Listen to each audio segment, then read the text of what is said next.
There's news today of a certain councilwoman. I don't know if anyone remembers this incident. Susan Chang, Zhang, I'm sorry. No, Chang, I think her last name is. She, her charges were dismissed. And what had happened was she had an incident in front of a shelter in Brooklyn where she bit a chief. She bit Chief Frank DiGiacomo. Here's the incident.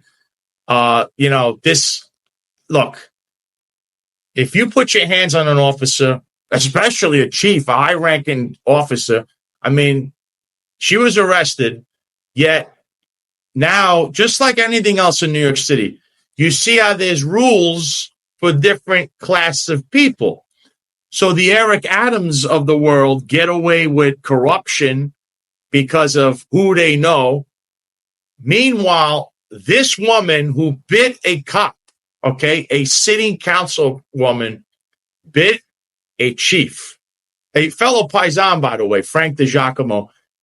And now she got away with it because not only were the charges were dismissed, it seems that Frank DiGiacomo himself states that he's along with, like, he feels that this is a good decision for the community to, absolve itself of this incident. But I think that's awful. I mean, look, attorney's office also charged her with 2 violations for disorderly conduct and 1 for harassment. Zhang pleaded not guilty to all 8 charges. Wednesday afternoon was released without bail. Released without bail. Okay? No bail. They just ushered her out. She was back out there immediately. And now her charges are dismissed. It's like it never happened. So she can assault your police in New York City, taxpayers. Basically, you funded this whole thing, both sides. You pay for the police officers that protect you, and you pay for this woman going in and out of court and have everything dismissed. It's truly alarming.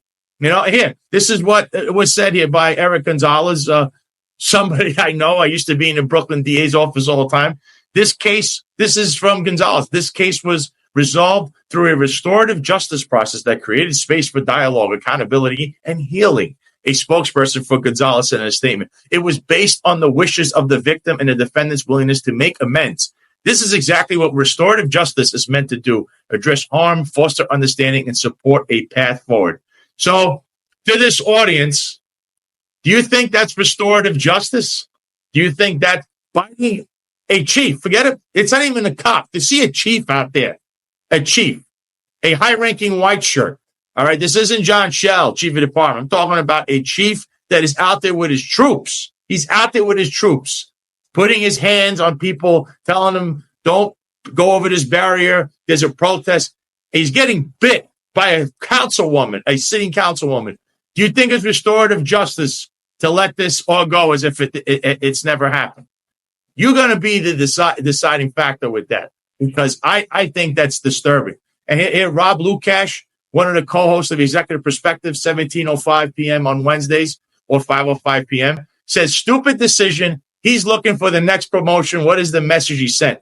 Rob, I wholeheartedly agree with you. And I find it offensive that a police officer who's a chief, who's out there leading by example, is assaulted by a councilwoman and the charges are just dismissed. Just know that in New York City, there's a 2-tier justice system. I hate to say this over and over again. There's one set of rules for the common man or the common woman, and another set for people that are politically connected or just in the know.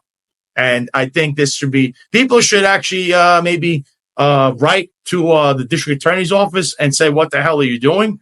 We don't agree with this decision. This is absurd. So I just want to highlight this because it's disgusting that now she's walking around free like nothing ever happened. She never even was held accountable. She had no bail for this. So basically the message is, we don't want you assaulting the police, but it depends who you are. You'll get away with it. That's the message I'm seeing here. And it's quite alarming. You just watched the clip from the Sal Greco show. If you want to watch the full episode, click the link below. And while you're at it, please hit the like, share, subscribe button. And don't forget to click the notification button also.